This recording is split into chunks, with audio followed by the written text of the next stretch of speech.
Warahmatullahi wabarakatuh. Waalaikumsalam warahmatullahi wabarakatuh. Alhamdulillahirabbil alamin, bertemu lagi dengan sahabat dermawan dimanapun berada.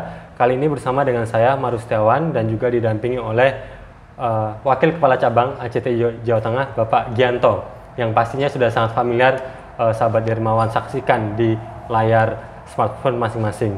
Dan insya Allah di perjumpaan kali ini kita akan berbincang-bincang lagi nih mengenai apa saja update dari aksi cepat tanggap seperti itu. Nah, mungkin dari sahabat dermawan semuanya sudah dapat informasi mengenai ACT saat ini sudah berganti logo seperti itu. Tidak berganti nama, tapi hanya berganti logo saja. Tentunya logo yang baru ini punya spirit yang berbeda, punya makna yang berbeda, dan juga tentunya ada masterpiece dari ACT ke depannya yang ingin diberikan untuk kebaikan umat di seluruh dunia seperti itu, dan tentunya di Indonesia sendiri. Dan untuk itu kita akan berbicara dengan Bapak Gianto selaku Wakil Kepala Cabang ACT Jawa Tengah, yang nantinya akan kita ketahui nih apa sih makna baru dari logonya ACT yang sekarang seperti itu. Bagaimana kabarnya Pak Gianto? Alhamdulillah, luar biasa. Alhamdulillah, akhirnya kita bisa bertemu di kesempatan pada sore hari ini ya Pak Gianto. Oke Pak Gi, kita ini semuanya netizen sudah tahu informasi mengenai ACT yang saat ini berganti logo gitu. Ya. Nah, mungkin bisa diceritakan terlebih dahulu nih sebelum kita bicara soal makna logo yang baru. ACT kan sudah 15 tahun berkarya seperti itu. Dengan begitu luar biasa aksi-aksi yang sudah dilakukan dan juga besarnya jangkauannya begitu. Nah, selama 15 tahun ini apa sih menurut Pak Gianto masterpiece-nya ACT yang perlu diingat dan juga apa yang kemudian perlu kita lanjutkan ke depannya seperti itu? Oke.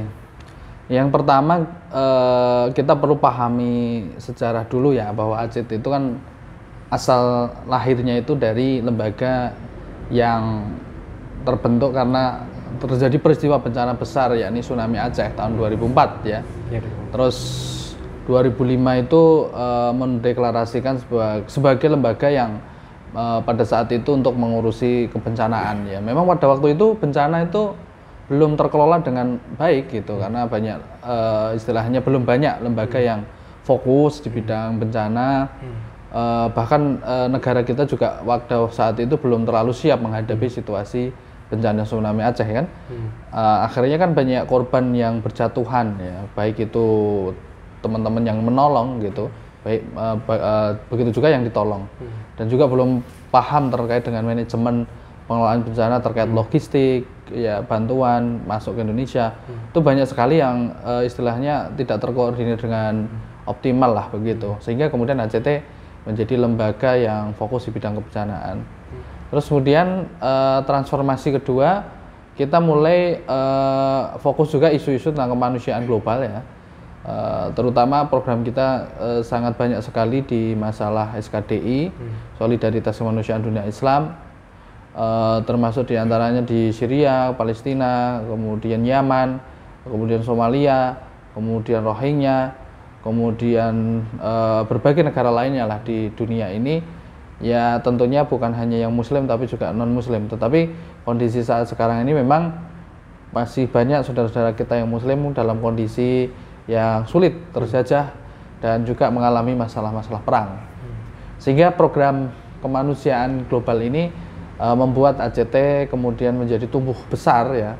Terus kemudian kita juga merasa penting bahwa kita bertransformasi juga ke lembaga yang menangani di bidang kemiskinan. Nah, termasuk di antara perubahan logo ini, termasuk di antaranya adalah transformasi yang sudah kita lakukan.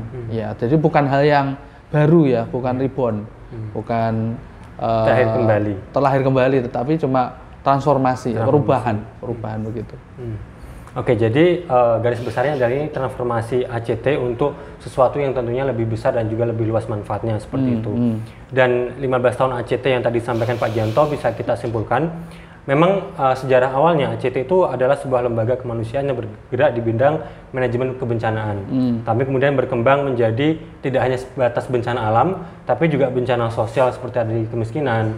Kemudian juga bencana kemanusiaan seperti konflik perang yang saat ini terjadi di Timur Tengah dan juga di Afrika dan juga beberapa negara lainnya di luar itu. Yang kemudian menjadi bagian penting dalam program-programnya ACT seperti itu. Dan bisa saya rangkum ini dari ACT sendiri, bahwasanya setelah 15 tahun ACT berdiri, ada 467 lebih relawan, 467.000 relawan yang terlibat dengan donaturnya lebih dari 350.000. Kemudian penerima manfaatnya sejak 15 tahun ini sudah ada 46 juta lebih, bahkan ini hampir 47 juta. Dengan negara jangkauannya mencapai 76 negara. Ini sangat luar biasa sekali. Tentunya dengan wilayah di Indonesia yang juga insya Allah hampir semuanya sudah bisa kita cover seperti itu ya Pak Gia. Betul, betul. Nah, itu tadi mengenai 15 tahunnya ACT, bagaimana transformasinya kemudian juga insya Allah akan terus memberikan yang terbaik untuk umat. Nah, kalau dari Pak Gi sendiri nih, Pak Gi sendiri sudah bergabung di ACT itu berapa tahun? Mungkin di luar sebagai karyawan ya, mungkin kenal ACT dari tahun kapan seperti itu? Kalau saya sendiri sudah terlibat sebagai relawan sejak tahun 2010 ya. Waktu itu bertemu dengan salah satu punggawa ACT di Jakarta, namanya Pak Andika, tapi sudah meninggal almarhum ya. Beliau menginspirasi bagi saya waktu itu ketemu untuk membangun sebuah gerakan kerelawanan. Memang ACT ini kan sebenarnya lahir dari gerakan kerelawanan ya, kemudian membentuk lembaga filantropi begitu. Jadi ya semua embrio di semua daerah itu asalnya adalah para relawan dulu sebelum dia membentuk yang sekarang disebut dengan ACT itu. Dan saya kira ketika kami bergabung di ACT sebenarnya hanya pengukuhan aja ya. Artinya kita kemudian mengalokasikan waktu yang lebih banyak dibandingkan waktu kita menjadi seorang volunteer gitu.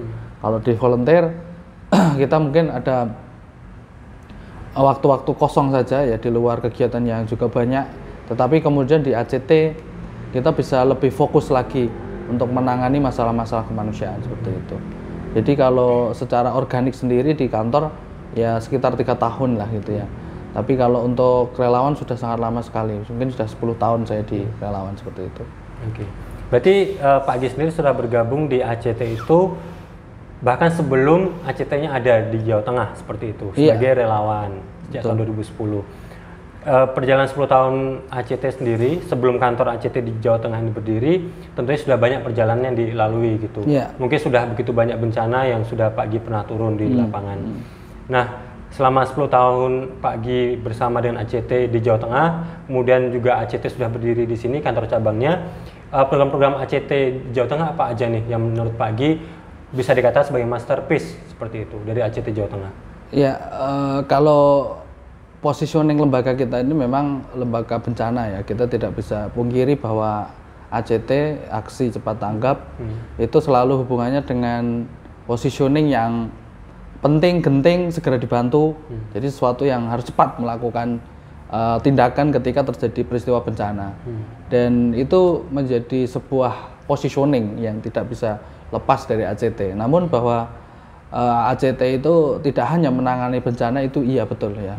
Dan di Jawa Tengah itu sebenarnya kita sangat konsen ya, artinya bukan hanya di masalah emergency response, tapi juga di social development gitu. Jadi di antara emergency response ini kan ada syarat ketentuan. Dari misalkan kalau secara nasional kita terjun di angka 10 orang korban ya, atau kemudian banyak yang ngungsi, atau kemudian banyak rumah yang hancur, itu kita terjun. Tapi secara skala mikro di Jawa Tengah sebenarnya kita juga ada program misalkan MSR ya, yang kita sekarang buat integrated healthcare itu ya. Jadi kita buat semacam grup ya di bidang medis yang menangani bencana-bencana kecil ya, misalkan kondisi rumah ambruk, kemudian sakit yang begitu parah, atau kemudian kita juga ada rumah singgah di sana ketika ada orang sakit ke rumah sakit besar di Semarang, mereka bisa singgah di situ dan kita memberikan perawatan secara intensif. Itu salah satunya. Yang kedua, kita juga punya program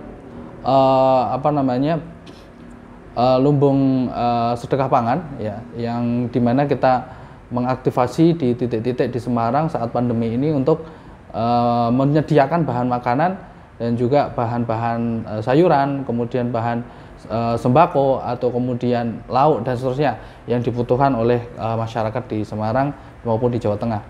Terus selain itu, selain program-program pangan ya, pangan itu ada beras wakaf, ada berisi dan macam-macamnya itu. Terus kemudian kita juga ada program misalkan seperti pemberdayaan ya Mas. Kita punya Kampung Kelinci yang ada di Susuan, kemudian ada Kampung Gurame yang ada di Paremono, Mungkit, Magelang, kemudian kita punya Kampung Udang di Kayen, Pati, kemudian Kampung Digital di Cepogo, Jepara dan seterusnya, banyak sekali untuk pemberdayaan masyarakat. Pun juga kita masih ada program lainnya, misalkan program-program karitatif lainnya lah gitu. Jadi bantuan-bantuan yang sifatnya insidental. Iya. Terus juga program air ya, terutama ada wakaf sumur. Wakaf sumur kita sudah sekitar 44 di Jawa Tengah. Untuk yang di bawah Semarang secara khusus di 3 Karisidenan sudah sekitar 32. Dan juga kita dropping air, dan ini yang terbaru mohon doanya, kita juga akan membuat lumbung air wakaf. Ya, ini sedang kita kerjasamakan dengan salah satu mitra kita yang ada di Limut seperti itu. Oke. Berarti tadi banyak sekali ya, saya juga nggak bisa menyebutkan satu persatu, mengulangi satu persatu karena memang program ACT sangat banyak. Ya. Selain daripada mengikuti program yang dibuat oleh pusat ACT yang dari Jakarta, tapi juga kita berusaha menyelesaikan isu kemanusiaan yang ada di daerah kita sendiri, seperti itu. Jadi itulah fungsi dari ACT Jawa Tengah ataupun ACT yang ada di kantor cabang, seperti itu. Nah itu tadi gambaran mengenai perjalanan 15 tahun ACT secara nasional, kemudian juga kita bicara mengenai ACT yang ada di Jawa Tengah, seperti itu, yang kantornya ada di Semarang ini. Kita mulai bergeser nih Pak ke pokok pembahasan kita mengenai logo barunya ACT. Ini tentunya orang bertanya-tanya nih, netizen juga pasti pengen tahu, kenapa sih kok ACT harus mengganti logo gitu? Emang apa sesuatu yang mau dibawa sama ACT? Ini kan kalau kita lihat dari logo yang baru ini cukup berbeda ini ya dari yang lama gitu. Kalau yang lama itu kan ada semacam mata di sebelah kirinya, kemudian baru ada tulisan ACT-nya. Meskipun ini juga nuansa warnanya masih sama ya, masih ada warna oranye dan juga warna hijau. Yang membedakan juga fontnya, kemudian juga sudah tidak ada lagi tulisan aksi cepat tanggap di bawah tulisan ACT. Nah mungkin Pak Gi bisa menceritakan filosofi atau makna dari logo yang baru ini seperti apa? Jadi untuk sahabat kemanusiaan mungkin masih belum paham logo yang lama ya. Logo lama itu kan mata elang ya, dia mata elang, terus maksudnya adalah melihat sesuatu secara tajam dan juga kita akan merespon secara cepat karena elang itu kan berkarakter cepat begitu. Dan elang itu kan adalah binatang yang punya konsistensi tinggi ya terhadap istilahnya sasaran atau mangsa. Kalau dalam konteks organisasi ACT itu kan diharapkan menjadi organisasi yang cepat, ya jadi hurufnya juga agak miring begitu, cepat, terus kemudian tajam untuk mengamati sesuatu dan menyelesaikan secara tepat begitu. Dan perubahan itu kan sebuah keniscayaan, jadi pertumbuhan lah ya begitu. Jadi ketika berubah ini kan logo warnanya masuk ke huruf gitu ya. Artinya itu menjadi lebih dekat ya, menjadi lebih rahmat gitu. Jadi rahmat sekalian alam. Jadi pesan yang ingin dibawa oleh logo ini bahwa ACT ini menjadi rahmat semua alam. Jadi sebagaimana Rasulullah SAW itu diutus untuk menjadi rahmat sekalian alam begitu. Dan memang fontnya berbeda, fontnya lebih besar ya. Terus ya ini menunjukkan bahwa jangkauan kita juga nanti akan lebih luas lagi, lebih besar lagi. Bahwa tadi saya sampaikan bahwa transformasi dari lembaga bencana, kemanusiaan, kemudian kemiskinan. Jadi skupnya jauh lebih kuat. Karena kemiskinan itu kan persoalan masalah global ya.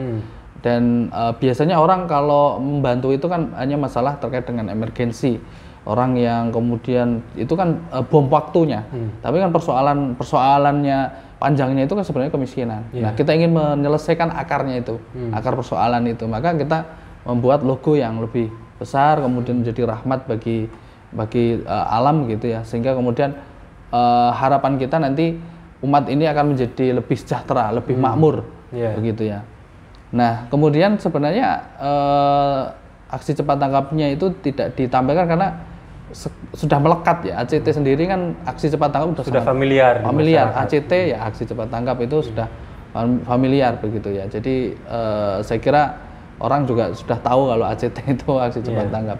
Nah ini jadi beberapa tujuan dari logo ini untuk mempertajam transformasi kita saja, bukan berarti baru sebenarnya.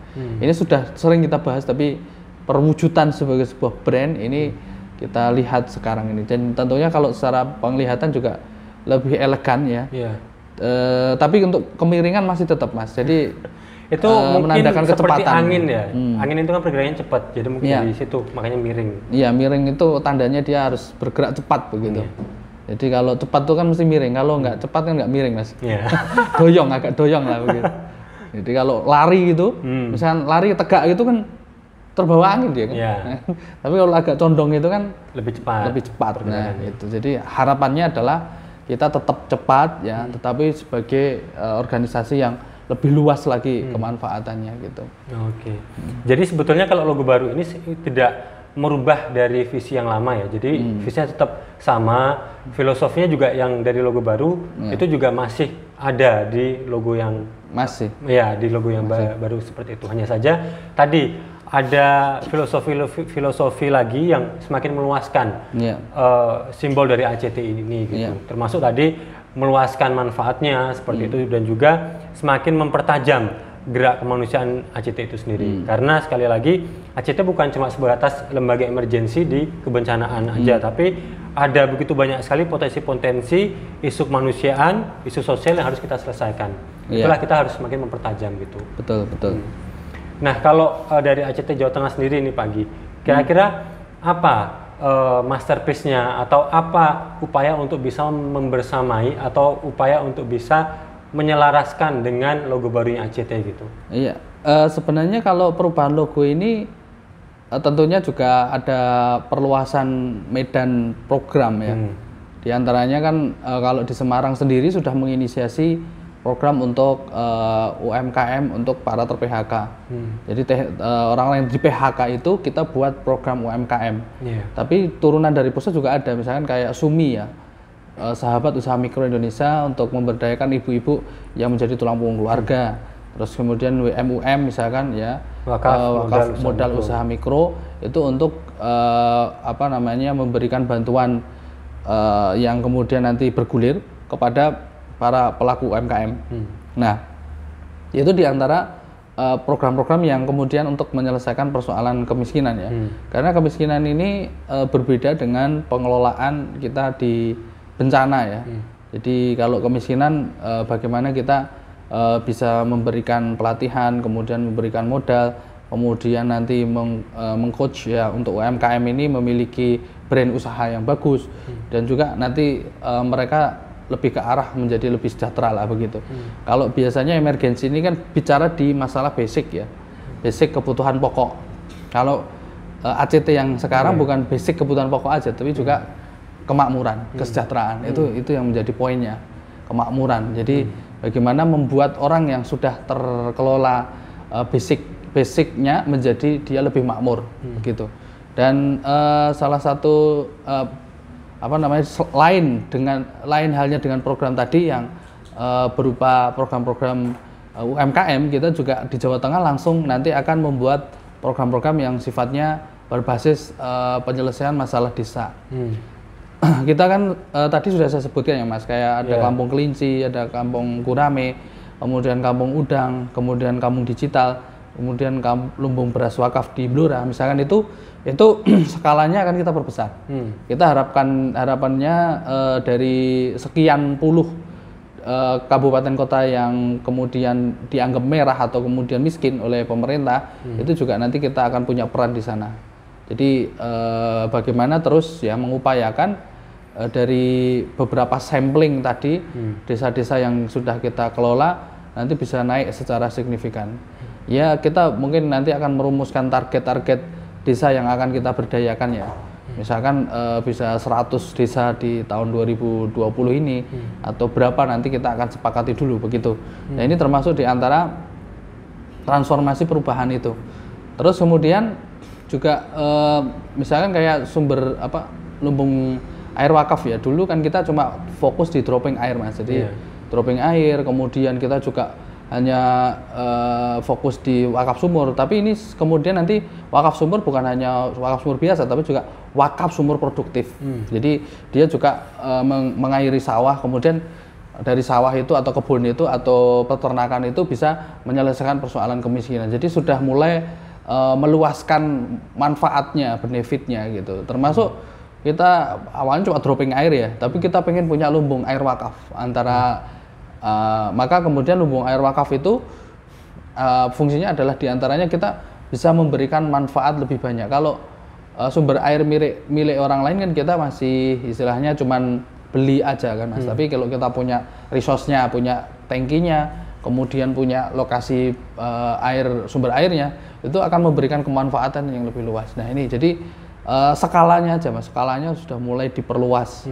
Karena kalau kita bicara tadi ya bencana tadi, itu tidak sebenarnya kita hilangkan, tidak. Tetap ACT itu merespon bencana, tetap. Tapi kita akan memperluas skalanya juga untuk menyelesaikan persoalan kemiskinan seperti itu. Oke, jadi intinya ACT juga nantinya akan ikut mempertajam upaya-upaya penyelesaian isu kemanusiaannya sampai ke ranah desa-desa seperti itu. Iya, jadi betul. lebih tajam lagi kebermanfaatannya.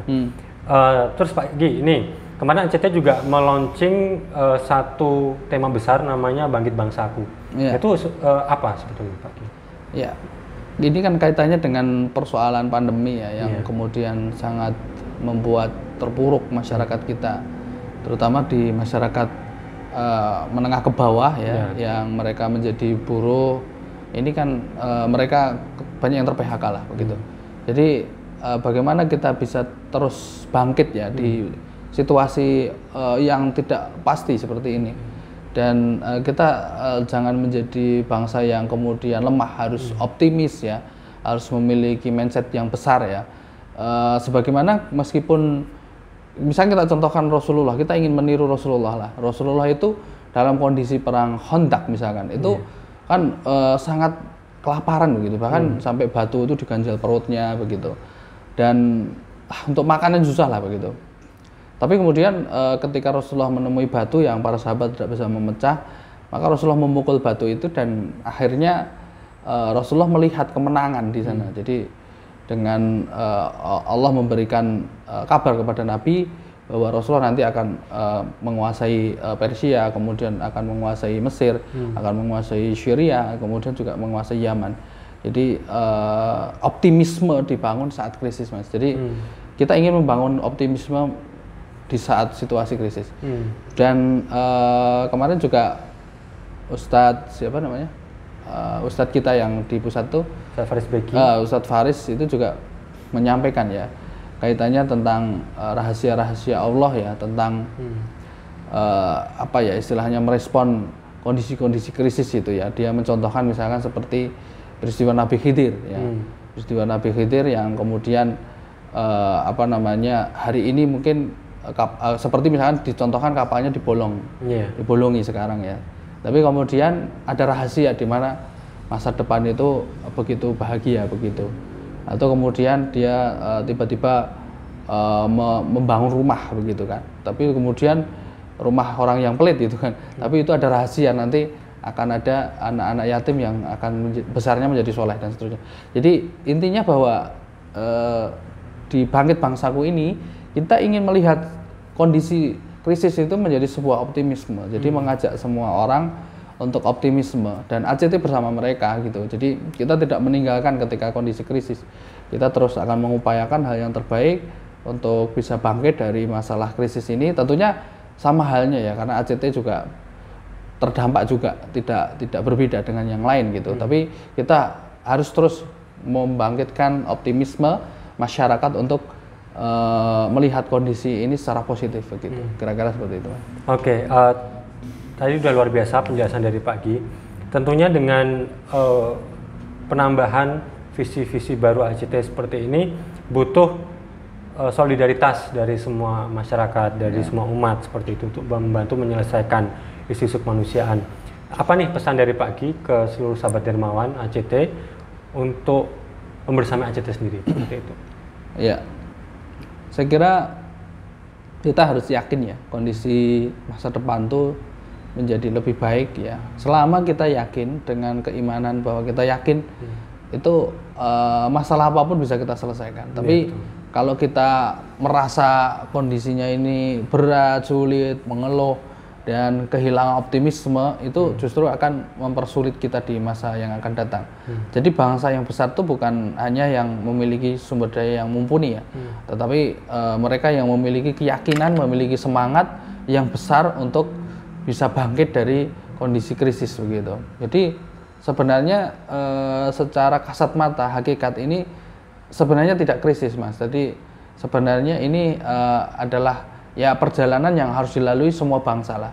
Ketika dia mengalami kemakmuran, kemudian mengalami kekurangan jiwa, kekurangan makanan, kekurangan harta dan seterusnya.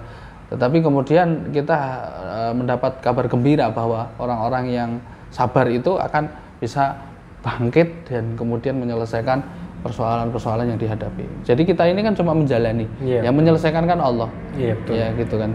Tapi kadang-kadang kita merasa bahwa diri kita bisa menyelesaikan segalanya. Padahal kita hanya disuruh ikhtiar. Selanjutnya kita serahkan sama Allah. Sama Allah. Gitu. Tawakal ya. Iya. Nah itu tadi sahabat dermawan semuanya mengenai bincang-bincang kita terkait dengan 15 tahun perjalanan ACT, kemudian juga adanya logo baru ini ternyata bukan kemudian ACT terlahir kembali dengan sesuatu yang berbeda banget, enggak, hanya saja semakin menajamkan peran ACT itu sendiri, mempertajam juga, dan juga nantinya akan semakin luas lagi manfaatnya untuk umat yang saat ini membutuhkan. Mungkin itu saja Pak Gi, terima kasih atas obrolannya pada hari ini. Insya Allah lain waktu kita akan bertemu dengan pembahasan-pembahasan lainnya yang lebih tajam dan juga lebih progresif seperti itu ya. Siap. Begitu. Nah itu tadi sahabat dermawan perbincangan saya dengan Pak Gianto. Semoga bisa dipahami oleh semuanya dan juga kita bisa semakin tergerak untuk membersamai ACT, untuk membersamai umat. Karena sekali lagi sebesar apapun ACT sekarang itu tentunya tidak terlepas dari bantuan dari kita sendiri, peran dari kita sendiri seperti itu. Mungkin kita tidak bisa membantu secara langsung, secara materi, tapi banyak potensi di diri kita yang bisa kita lakukan. Misalnya kita menjadi relawan di sosial media seperti itu ya, dengan memfollow dan juga ikut mensubscribe sosial medianya ACT dan kemudian ikut menyebarkannya ke sosial medianya kita, sehingga semakin banyak saudara-saudara kita, semakin banyak teman-teman kita yang ikut bergabung dalam misi kemanusiaannya ACT. Itu saja dari saya dan juga dari Pak Gianto. Mohon maaf apabila ada kekurangan. Terima kasih, selamat berjumpa kembali. Assalamualaikum warahmatullahi wabarakatuh.